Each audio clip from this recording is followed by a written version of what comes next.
풍산도 박근영 차장님의 오늘 관심권에 들만한 기준에 들었고요. 예.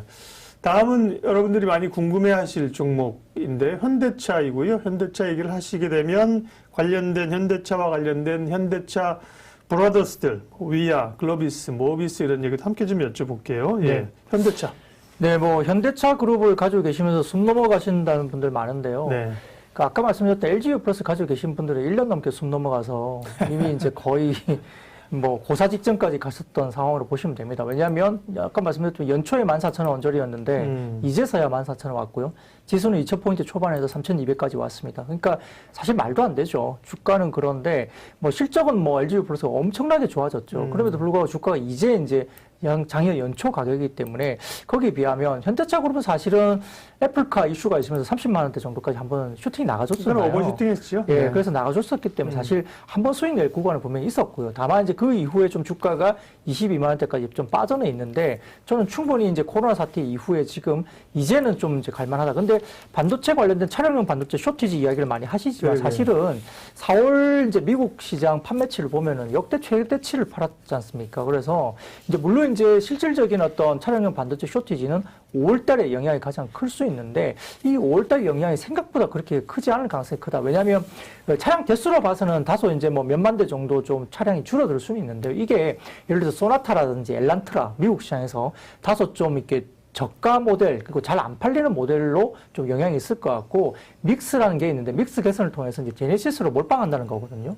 그러니까 여러 가지 부분에서 전기차라든지 제네시스 쪽으로 몰빵을 하면서 가격적으로 굉장히 높은 그리고 이익률이 높은 쪽으로 많이 배출을 하기 때문에 이런 부분에서도 상당히 좋습니다. 근데 제가 왜 현대차에 대한 이슈를 이야기 드리냐면 5월 달에 말씀드렸던 그 울산 공장의 뭐 1공장, 3공장 정도는 이제 어떤 아까 저가 모델 관련된 부분에서 다소 이제 쉰다는 것들이 뉴스에 나오는데 이 뉴스가 굉장히 좀 예민하게 나옵니다. 그리고 상당히 좀 공포스럽게 나오거든요. 뭐 조업이 중단돼서 뭐 엄청나게 뭐 몇만 대가 뭐 이제 생산이 안 된다더라 이렇게 나오는데 그게 결국 연간 가이던스에 영향을 미칠 건가를 본다면 연간 가이던스 하향 조정이 결코 지금은 그렇게 할 만한 정도의 수준은 아니다라고 저희는 평가를 하고 있거든요. 왜냐하면 고가 라인에 너무 잘 팔리기 때문이고요. 4월 달에 아까 말씀드렸던 미주 지역의 전반적인 그 매출 동안 보면 역대 최대를 팔고 있습니다. 근데 그걸 저희가 수치로 확인하고 있는 상황이고요. 또 제일 중요한 부분이 뭐냐면 현대차 그룹이 지금 보면 미국 시장에서 인센티브율이 굉장히 급락하고 있습니다. 그게 무슨 의미일까요? 인센티브라는 게 뭐냐면 안 팔리니까 인센티브를 많이 줘서라도 재고를 밀어내는 게 사실은 인센티브거든요. 근데 이제 재고량은 빠지면서 지금 인센티브율이 급감하고 있죠. 그러니까 잘 팔린다는 거죠, 그만큼. 인센티브를 안 줘도 그 가격이 팔린다는 거예요. 네. 그 가격. 그러니까 굉장히 잘 팔리고 있다는 거고요. 그게 이제 제네시스 라인업이라든지 SUV, 그러니까 텔루라이라든지 그다음에 펠리세이드 이런 것들이 굉장히 잘 팔리고 있는 거죠. 네. 그런 것들이 고가 라인에다가 영업이익률이 굉장히 높습니다. 그래서 믹스 개선이 됐기 때문에 전반적인 출고가 좀 다소 몇만 대 준다 하더라도 연간의 실적 가이던스에 대해서 크게 영향이 없을 것 같다는 게 저희 분석이고요.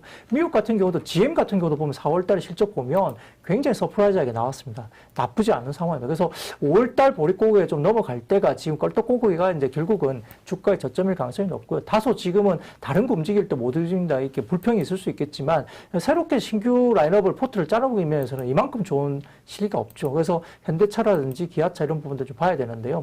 실적 부분이라든지 그다음에 신차 가격, 가격 추이도 굉장히 급등하고 있죠. 그러니까 인센티브 요율은 급락하고 있고 신차 가격대는 올라가고 있고 MS가 올라가는 게 3개가 되게 보입니다. 그러니까 결국은 실적이 다소 좋을 수밖에 없는 국면이기 때문에 현대차 그룹에 대한 부분들은 너무 걱정하실 필요는 없는 것 같고요.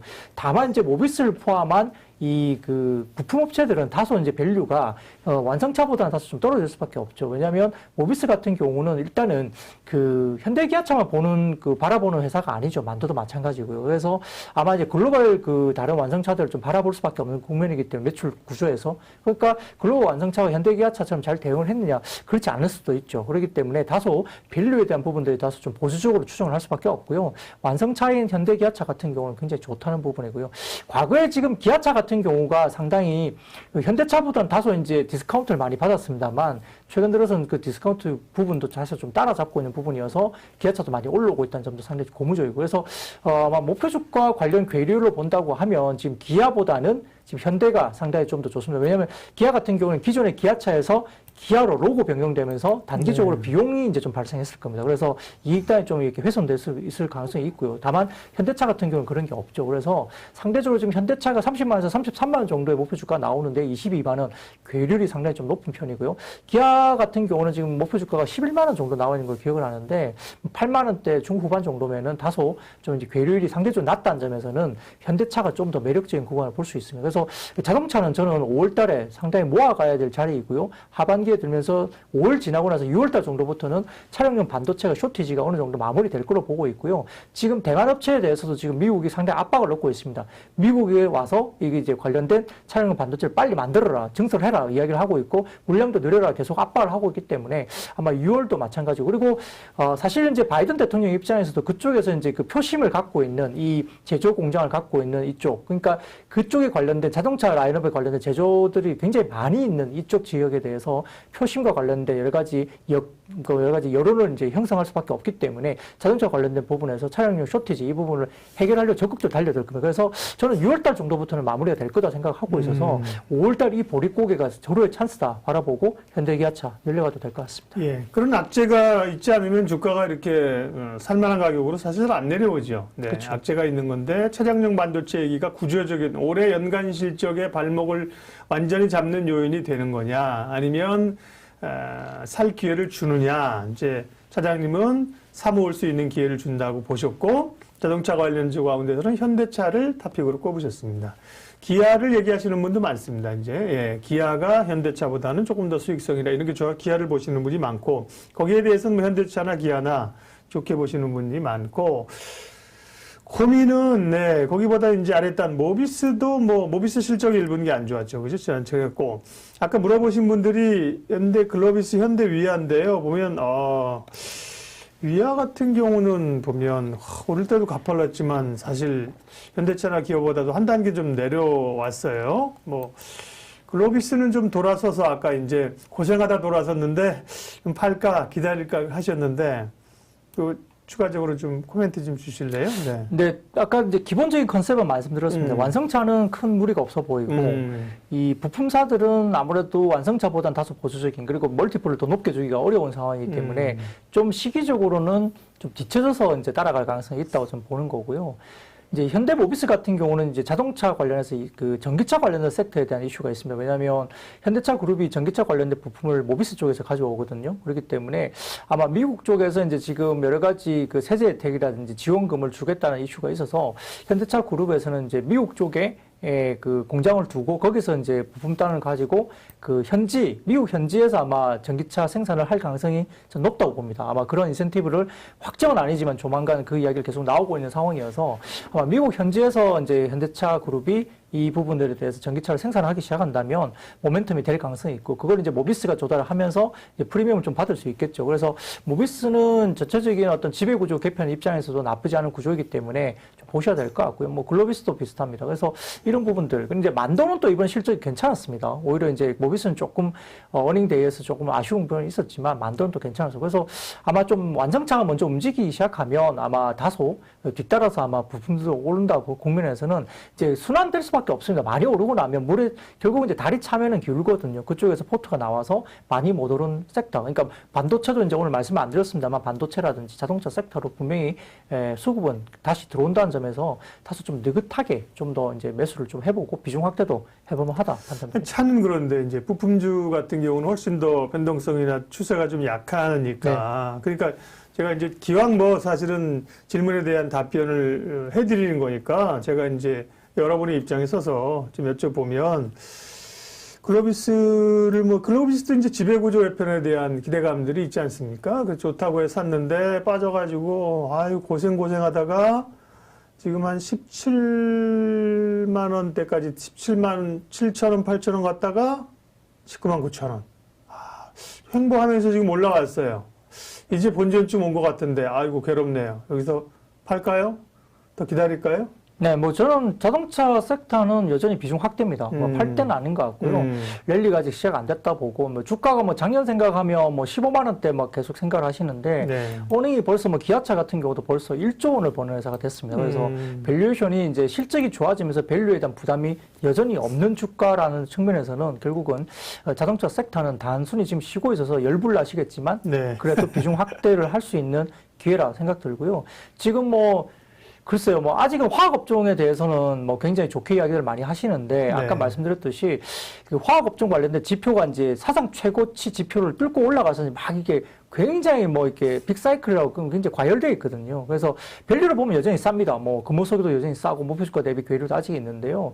근데 이게 약간의 지표가 꺾이기 시작하면 이게 던지기 시작하고, 그래서 제가 차라리 에너지가 좀 편안하다 말씀드린 거예요. S-오일 같은 종목들이 차라리 편안하다. 왜냐하면 이 관련된 에너지 업종에 대한 지표들은 바닥에서 고개를 이제 들기 시작했거든요. 네. 그래서 차라리 그쪽이 편안해서 화학업종의 비중을 조금 줄이면서 지금과 같은 좋은 시기에 좀 줄이면서 차라리 에너지를 좀 늘려갔다든가 아니면 전혀 지금 못 오르고 있는 섹터를 중심으로 비중을 좀 늘려가는데 자동차 섹터는 여전히 괜찮다는 측면에서는 네. 5월 중에 비중을 좀 더 늘려도 괜찮은 섹터이지 싶습니다. 네.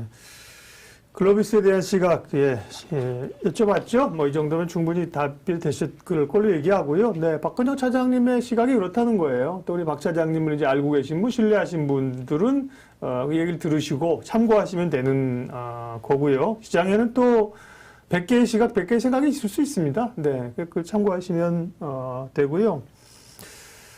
예, 뭐 얘기하려다가 그랬지? 네. 네, 채팅방에서들 열심히들 얘기하고 계시고요. 네, 요거 박근영 사장님의 관심주 하나 남았거든요. 아까 이제, 지금 경기 성장주 사실 어쨌든 간에 막 살 수 있는 단계는 좀 아닌 건 맞는 것 같고요. 부담스러운 건 맞는 것 같고요. 그래서, 가치주, 경기주, 대형주 이런 쪽에서의 룸을 보는데 제법 많이 올랐다. 예. 그럼 들어오른 것, PBR이 1배 미만이면서 이익이 증가하는 기업. 네. 다음 한 종목이 있으니 바로 무엇이다? 네. 호텔신라. 호텔신라다. 네. 호텔신라 얘기도 하셔서. 호텔신라도 네. 뭐 계속 제가 한 83,000원 정도부터 말씀을 최근 들어서 했던 것 같아요. 네. 뭐 다른 방송에서도 지난주에도 호텔신라 계속 이야기했고, 이 뭐 주가가 못 가니까 이제 뭐 여러 가지 그 분들이 이제 뭐 호텔신라네, 모텔신라네 뭐 네. 말씀도 많으시고, 다소 이제 짜증난다는 생각들 많이 그렇죠. 하셨을 네. 거예요. 근데 결국 이제 주가가 오르지 않습니까? 이게 그게 트리거가 생기면 주가는 다소 이제 시작이 됩니다. 그래서 아마 전체적으로 지금 호텔신라 같은 경우는 1분기가 어닝 서프라이즈였습니다. 사실 기대를 거의 안 했던 그러게요. 국면이었는데요. 1분기 이제 영업이익단이 266억 정도로 전년비 비해서 934억이나 올라왔습니다. 전체적으로 지금 엄청나게 이제 실적이 견인된 거고요. 그러니까 작년 적자가 굉장히 심했다는 거죠. 이런 부분이었고요. 전체적으로 지금 인천공항 임차료가 T2에서만 발생하고 한 군데는 아예 이제 임차료를 안 하고 있죠. 그래서 이제 비용이 발생되지 않고 과거 같은 경우는 호텔신라 같은 경우는 그 인천공항 쪽에서 매출이 없어도 이제 얼마 정도의 임차료를 계속 내야 했기 때문에 연간으로 따져서는 몇백억이 이제 손실이 났습니다. 근데 이 부분을 작년에 이제 코로나가 터지면서 매출에 연동되는 임차료를 바꿨기 때문에 매출이 없으면 임차료를 안 내고요.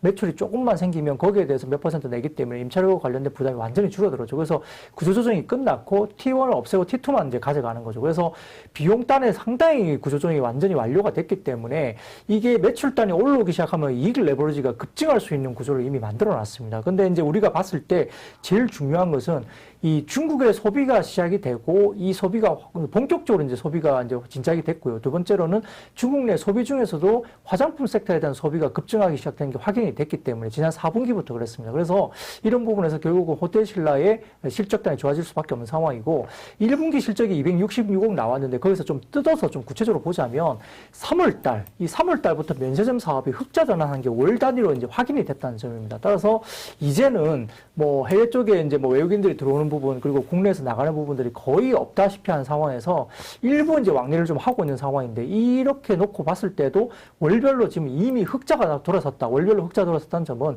하반기로 갈수록 백신이라든지 치료제가 나오기 시작하면서 글로벌 여행 재개에 대한 기대가 높아지는 상황이고요. 그래서 어닝에 대한 구분들이 올해 같은 경우는 애초 호텔신라의 영업이익이 연간으로 300억 정도로 추정이 됐었는데요. 지금 이미 추정치가 1,350억까지 올라오고 있는 국면이고요.